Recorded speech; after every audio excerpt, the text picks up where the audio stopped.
अस्सलाम वालेकुम जी। तो guys welcome to my channel, I am Shah Subhani. जी तो गाइज़ आज की वीडियो बेसिकली पुर्तगाल के पासपोर्ट की पावर के बारे में है कि पुर्तगाल का पासपोर्ट दुनिया के कितने नंबर पे है, और अगर आपके पास पुर्तगाल का पासपोर्ट होगा तो आपको कौन कौन से फ़ायदे मिल सकते हैं, और इसी के साथ साथ कह लें कि आप कितने कंट्रीज़ में फ़्री वीज़ा एंट्री कर सकते हो। मीन के उधर जाने के लिए आपको वीज़ा नहीं चाहिए होगा। और जैसे आपको पता है कि मैंने अपनी एक रिसेंटली वीडियो अपलोड की थी जिसमें मैंने पुर्तगाल के बेनिफिट्स के बारे में बताया था कि अगर आप पुर्तगाल में आ जाते हो तो आपको कौन कौन से बेनिफिट्स मिल सकते हैं। लेकिन कह लें कि अगर आपके पास पुर्तगाल का पासपोर्ट आ जाता है तो फिर कह लें कि वो सारे बेनिफिट्स उसके आगे कुछ भी नहीं है। तो जी तो गाइस, वीडियो स्टार्ट करने से पहले अगर आप मेरे चैनल पर न्यू हैं तो चैनल को सब्सक्राइब कर लें ताकि हर इन्फॉर्मेटिव वीडियो आप तक आ सके। तो जी तो गाइस, आज की वीडियो स्टार्ट करते हैं। तो गाइस, अगर हम सबसे पहले बात कर लें पुर्तगाल के पासपोर्ट की रैंकिंग के बारे में, तो पुर्तगाल का पासपोर्ट दुनिया के 6 नंबर पे आता है। ठीक है, मींस के कह लें कि ये मोस्ट डिज़ायरेबल पासपोर्ट है कि लोगों की डिज़ायर होती है कि ये उनके पास हो, क्योंकि यूनाइटेड नेशन के मुताबिक दुनिया में 195 टोटल कंट्रीज़ हैं, और कह लें कि 187 कंट्रीज़ में आप विदाउट वीज़ा जा सकते हैं। कुछ कंट्रीज़ के लिए आपको वीज़ा चाहिए होगा तो वो कह लें कि ई वीज़ा होगा, उसका 2 से 3 मिनट का प्रोसेस होता है, और वो कह लें कि रिजेक्शन के चांसेस नहीं होते, वो कह लें कि जस्ट एक फॉर्मेलिटी होती है। और इसी के साथ साथ कह लें कि कुछ कंट्रीज़ का आपको ऑन अराइवल वीज़ा चाहिए होगा, मीन कि आपको किसी किस्म के वेट करने की ज़रूरत नहीं होती। अगर आपका किसी कंट्री जाने का प्लान बन रहा है विज़िट का या किसी और वजह से, तो आपको किसी किस्म के वेट करने की ज़रूरत नहीं है, आप टिकट बुक करें और आप जा सकते हैं। और अगर हम पुर्तगाल के पासपोर्ट के दूसरे बेनिफिट्स के बारे में देखें, तो अगर आपके पास पुर्तगाल का पासपोर्ट होगा तो आप एक अच्छा लिविंग स्टैंडर्ड के मुताबिक रह सकते हैं। मीन के कह लें कि आप गूगल पे भी सर्च कर सकते हैं, लिस्बन दुनिया का एक सेफेस्ट सिटी है जिधर कह रहे हैं कि क्राइम केस बहुत मिनिमम है। ठीक है, और आप कह लें कि एक स्टैंडर्ड की लाइफ गुजार सकते हैं। और इसी के साथ साथ कह लें कि आप ओवरऑल यूरोप में किसी भी जगह पे जाके काम कर सकते हैं, किसी भी जगह पे जाके रह सकते हैं, और इसी के साथ साथ कह लें कि आप एक हाई स्टैंडर्ड की स्कूलिंग भी ले सकते हैं। मीन कि अगर आपकी फैमिली आपके साथ है और आपके बच्चे किसी अच्छे स्कूल में पढ़ना चाहते हैं, अगर आपके पास पुर्तगाल का पासपोर्ट होगा तो वो एक अच्छी हाई स्टैंडर्ड की एजुकेशन हासिल कर सकते हैं। और इसी के साथ साथ कह लें कि जापान में जाने के लिए, यूके में जाने के लिए, ऑस्ट्रेलिया में जाने के लिए आपको किसी किस्म का कोई वीज़ा नहीं चाहिए होगा। आपने जाना है या तो आपको ऑन अराइवल वीज़ा चाहिए होगा या आपको ई वीज़ा चाहिए होगा। वो कह लें कि आपके लिए किसी किस्म का कोई मसला नहीं होगा, क्योंकि आपके पास एक पुर्तगाल का पासपोर्ट होगा। और कह लें कि जब आपके पास पासपोर्ट आ जाता है तो जितने भी बेनिफिट्स इधर के सिटीज़न को मिल रहे होते हैं वो सारे आपको मिलना स्टार्ट हो जाते हैं। मीन के अगर आपने कोई हाउसिंग स्कीम में हिस्सा लेना है या कोई वर्क करना है तो उसके लिए आपको किसी किस्म के कोई कॉन्ट्रैक्ट की ज़रूरत नहीं होगी। ठीक है, आपको अगर आपने कोई बिज़नेस स्टार्ट करना है तो आपको कोई कॉन्ट्रैक्ट की ज़रूरत नहीं होगी। ठीक है, अगर आपके पास पुर्तगाल का पासपोर्ट होगा तो वो सारे प्रोसेस आपके लिए एक स्मूथ और ईजी वे के साथ आप हो जाएंगे, और कह लें कि आपको किसी किस्म का कोई वेट करने की ज़रूरत नहीं होगी।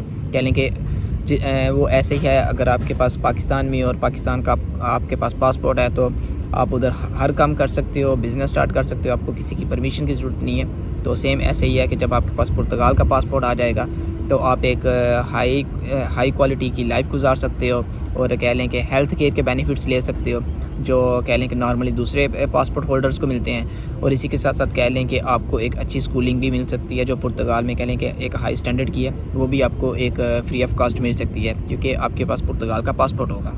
और इसी के साथ साथ अब हम देख लेते हैं कि कौन से ऐसे कंट्रीज़ हैं जिनके लिए आपको ई वीज़ा चाहिए, और कौन से ऐसे कंट्रीज़ हैं जिनमें आपकी एंट्री फ्री है, और ऐसे कौन से कंट्रीज़ हैं जिधर आपको ऑन अराइवल वीज़ा चाहिए। तो अगर हम सबसे पहले बात कर लें मिडल ईस्ट की, middle east like Bahrain, Iraq, Iran, Saudi Arabia, तो इन सब में आपको ऑन अराइवल वीज़ा चाहिए होता है। तो कह लें कि अगर तो आप एक मुसलमान हैं, ठीक है, और आप सऊदीया जाना चाहते हो, जैसे आजकल पाकिस्तान से सऊदीया जाना एक बहुत ज़्यादा कास्टली है। अगर आप हज और उम्रा के लिए जाते हो तो वो बहुत ज़्यादा महंगा है। तो अगर आपके पास पुर्तगाल का पासपोर्ट होगा तो जब आपका दिल करेगा आप सऊदीया जा सकते हो। इससे कह लें कि बड़ी बात क्या हो सकती है, मेरे नज़दीक तो ये बहुत बड़ी बात है। ठीक है, एज़ अ मुस्लिम अगर आप किसी भी कंट्री में जाना चाह रहे हो, स्पेशली अगर आप सऊदी अरेबिया जाना चाह रहे हो, तो जब आपका दिल करे आप जा सकते हो। जब आपने जाना है आपने ऑन अराइवल वीज़ा लेना है और आप जा सकते हो, कोई रिस्ट्रिक्शन नहीं है। हालांकि अगर आप पाकिस्तान से अप्लाई करना चाहो, एक तो प्रोसेस में टाइम लगेगा, दूसरा आप कह लें कि आपको वेट करना पड़ेगा और आपको पैसे भी देने पड़ेंगे एक्स्ट्रा काफ़ी ज़्यादा।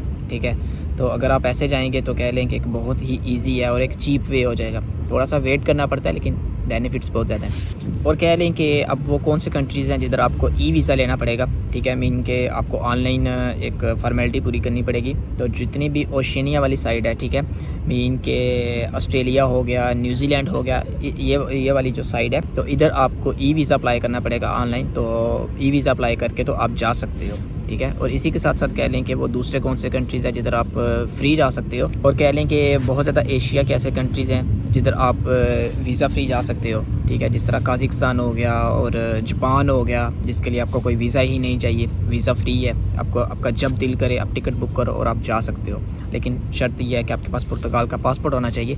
और इसी के साथ साथ कह लो कि कुछ दूसरे कंट्रीज़ भी हैं जिधर आपको ऑन अराइवल वीज़ा चाहिए होता है, लाइक बांग्लादेश। अगर आप बांग्लादेश जाना चाह रहे हो तो आपको ऑन अराइवल वीज़ा चाहिए होगा, मीन कि जब आप उधर पहुँचोगे तो आपको उधर से वीज़ा बाई कर लेना होगा। कह लें कि वेट की ज़रूरत नहीं है, जब आप जाएंगे तो उसी टाइम आप वीज़ा बाई कर सकते हो।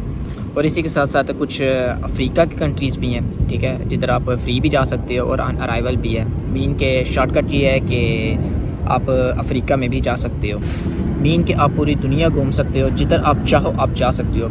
अगर आप चाहो कि आपने इजिप्ट भी जाना है तो आप उधर भी जा सकते हो, ठीक है। तो उधर आपको ऑन अराइवल वीज़ा चाहिए होगा, आपने जाना है और आपने जब एयरपोर्ट पे पहुंचेंगे तो उधर से वीज़ा बाय कर लेना है और आप जा सकते हो। ये सारे तो बातें होगी बेनिफिट्स के बारे में, लेकिन सबसे बड़ा क्वेश्चन ये है कि आपके पास पासपोर्ट आएगा कैसे, ठीक है। सबसे पहली बात ये है कि आपको पुर्तगाल में आना है। आप जैसे भी आओ, लीगल आओ, इलीगल आओ, बहुत दफ़ा बात कर चुका हूँ ये वाली, ठीक है।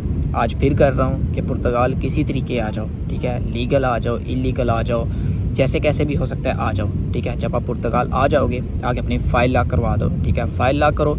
ये ऐसा कंट्री है कि आपको कोई ना तो डिपोर्ट करेगा, ना ही आपसे पूछेगा आप क्या कर रहे हो, क्यों कर रहे हो, ठीक है।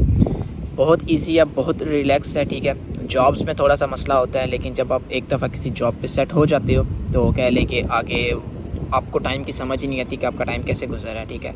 सारे टैक्स वो कंपनी पे करती है जिस जगह पे आप काम करते हो, ठीक है। और कह लें कि आपको एक साउंड सैलरी भी मिल जाती है। पुर्तगाल के हिसाब से देखा जाए तो मिनिमम सैलरी 705 है, लेकिन कह लें कि आपका गुजारा हो जाता है। जब आपके 2 साल पूरे होते हैं, आजकल जो TRC का टाइम है वो 2 ईयर्स का है, जब आपके 2 साल पूरे हो जाते हैं, ठीक है, उसके बाद आपको पहला कार्ड मिलता है।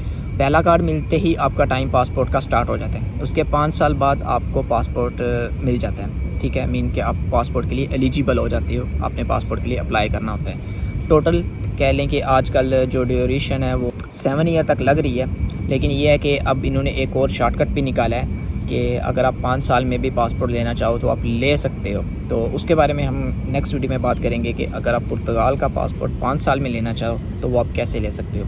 मीन के ये मैंने आपको एक शॉर्टकट बता दिया कि सबसे पहले आपने पहला TRC कार्ड लेना है। पहला कार्ड आपको 2 साल का मिलेगा, उसके बाद आप दूसरे कार्ड के लिए अप्लाई करोगे तो वो 3 साल का मिलेगा, ठीक है। पहला कार्ड मिलते ही आपका पासपोर्ट का टाइम स्टार्ट हो जाता है, ठीक है। मीन्स के उसके बाद जैसे ही आपके 5 साल पूरे होंगे तो आप पासपोर्ट के लिए एलिजिबल हो जाओगे।